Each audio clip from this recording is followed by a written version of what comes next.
कर सकता, किसी और को भेज। लेकिन इमाम अली अलैहिस्सलाम ने कहा कि मैं तो तुझसे लड़ना चाहता हूँ। फिर इसने इमाम अली अलैहिस्सलाम से कहा कि मैं अपने हर मुखालिफ को 3 ख्वाहिशों का इजहार करने का मौका देता हूँ। तो इमाम अली अलैहिस्सलाम ने कहा कि मेरी पहली ख्वाहिश तो ये है कि तुम मुसलमान हो जाओ, और दूसरी ख्वाहिश ये है कि तुम ये जंग छोड़कर वापस चले जाओ, और तीसरी ख्वाहिश ये है कि तुम मेरा मुकाबला करो। इस बात पर उसे गुस्सा आया और वो तेजी से इमाम अली की तरफ हमला करने बढ़ा। तो मेरे मौला अली ने एक ही वार में इसे खत्म कर दिया। ये देखकर सब हैरान रह गए, क्योंकि ये किसी मोजज़े से कम नहीं था। उसके बाद काफिरों ने दोबारा खंदक पार करने की हिम्मत नहीं की। फिर अल्लाह ने तेज आंधी चलाई, जिससे काफिरों के खेमे उड़ गए और इन्हें बहुत नुकसान हुआ। लेकिन काफिरों ने एक नई चाल चली। उन्होंने मदीना में मौजूद यहूदियों को अपने साथ कर लिया और इनसे मदीना में दाखिल होने का रास्ता मांगा, जबकि इन यहूदियों ने मुसलमानों के साथ डील की हुई थी। फिर भी उन्होंने गद्दारी कर दी और इस तरह मुसलमान पिस गए,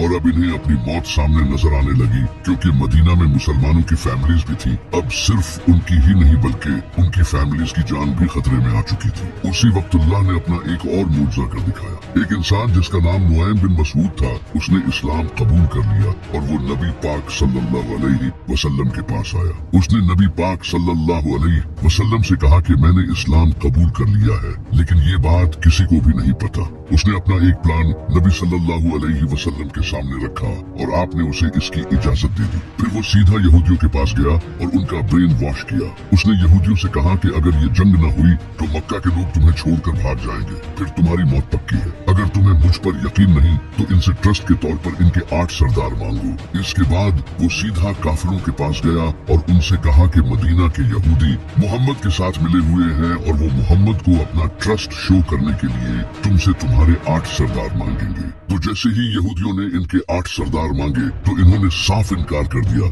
इससे इनकी डील टूट गई। अब काफिर फिर से अकेले पड़ गए थे और आंधी की वजह से उन्हें काफी माली नुकसान हुआ और उनका खाना भी खत्म हो गया। फिर वो वापस चले गए। इनके जाने के बाद नबी अलैहिस्सलाम अपनी सर उतारने लगे। इतने में ही हजरत जिब्राइल आपके पास आए और आपसे फरमाया, या रसूलुल्लाह, अभी यहूदियों से बदला बाकी है। तो नबी अलैहिस्सलाम ने इमाम अली अलैहिस्सलाम की क़ियादत में एक फौज रवाना की और फरमाया कि असर की नमाज हम वहीं पढ़ेंगे। वहाँ पहुंचकर यहूदियों ने नबी अलैहिस्सलाम से कहा, हमें आपका फैसला कबूल नहीं, आप हमारे साथ जो चाहते हो वो करो, लेकिन हमारा फैसला साद बिन मुआज रजी अल्लाह तआला अन्हा से कराओ, क्योंकि साद बिन मुआज को वो जानते थे। तो साद बिन मुआज ने उन्हीं यहूदियों की किताब तौरात से फैसला किया, क्योंकि तौरात में गद्दारी की सजा मौत है। इस वजह से फिर हजारों यहूदियों को कत्ल कर दिया गया, सिवाय उनके बच्चों और औरतों के। आज नॉन मुस्लिम्स इस इंसिडेंट को मुसलमानों के खिलाफ यूज करते हैं और नबी अलैहिस्सलाम के कैरेक्टर पर उंगली उठाते हैं,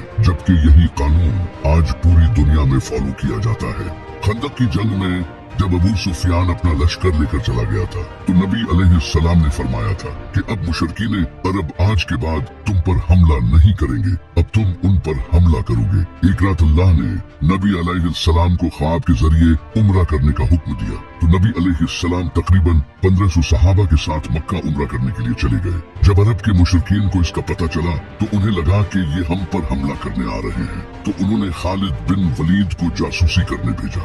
खालिद बिन वलीद ने वापस आकर इन्हें बताया कि वो तो सिर्फ उम्रा करने आए हैं। तो अबू सुफियान ने कहा कि हम मक्का के सरदार हैं, हमारी इजाजत के बगैर वो उम्रा कैसे कर सकते हैं। इसलिए इन्होंने मुसलमानों को उम्रा करने से रोक दिया और एक शख्स जिसका नाम उर्वा बिन मसूद था, इसे नबी अलैहिस्सलाम के पास धमकाने के लिए भेजा।